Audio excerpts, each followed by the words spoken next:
Really, I appreciate it more than you know. It's no big deal, honestly. I agree with Elisa. We're classmates after all, and more than that, we're friends. Well, this is clearly of great importance to you.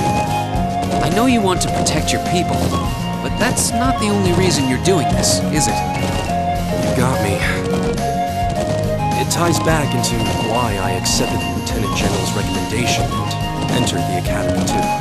I'm sure each of you feels the same about your own homes, but I love this land with all my heart. The wind racing across the highlands, vast mountain peaks, clear blue of the sky, the breathtaking beauty of the rising sun, the melancholy of the sunset, the twinkling of the stars in the twilight. I love everything about this land, Nord.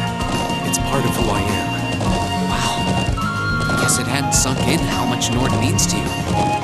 I'm certainly attached to Ruhr, but I can't think of anyone else who would state their love for their homeland so poetically. If you love it so much, why did you leave it behind? If you truly love Nord, if Nord is such a part of you,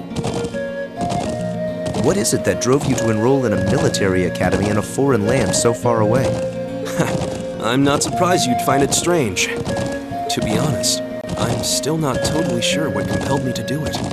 Back when I was a kid, the Republican Army built a base in the Eastern Plains, and the Imperial Army responded in kind with their watchtower.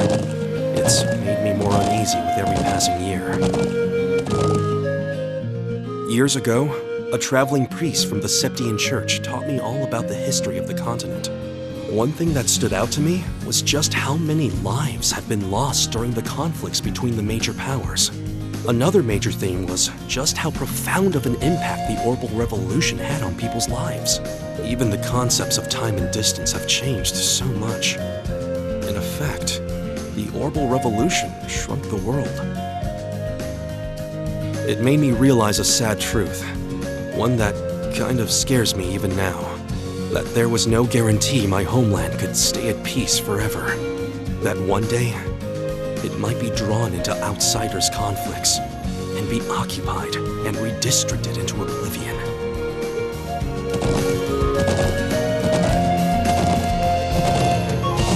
I can't believe you were thinking about such weighty things even as a kid. So then, you joined the Academy in order to learn more about the outside world that posed a threat to your homeland? Yeah, something along those lines. When I realized how afraid I was, I knew I couldn't close my eyes. I wanted to do something, anything, to protect this land. As luck would have it, I met the Lieutenant General.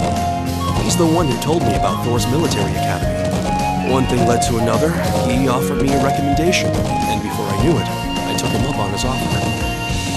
So there I was, green as grass, heading off to study abroad despite having no clue what life in the Empire was like. Thinking back on how it all came together, what you said is probably what I was thinking back then. Honestly, I've yet to hear a student offer a more galvanizing reason than yours for enrolling at the Academy. I have to agree. I don't know too many people who love their home so much that they leave it behind to find a way to protect it. It's not a sentiment I can imagine many Erebonians feeling, that's for sure. But I think I finally understand. Elisa? Just an idle thought. But having heard Gaius pour his heart out to us, there's no way we can just walk away from this. Not after the people of Nord gave us such a warm welcome and treated us like family. Indeed, I couldn't have asked for more. Agreed. We'll get to the bottom of what's going on here and stop Ward from breaking out. Nord may not be our home, but it's still an important neighbor. I'll do what I can to aid you. Thanks. All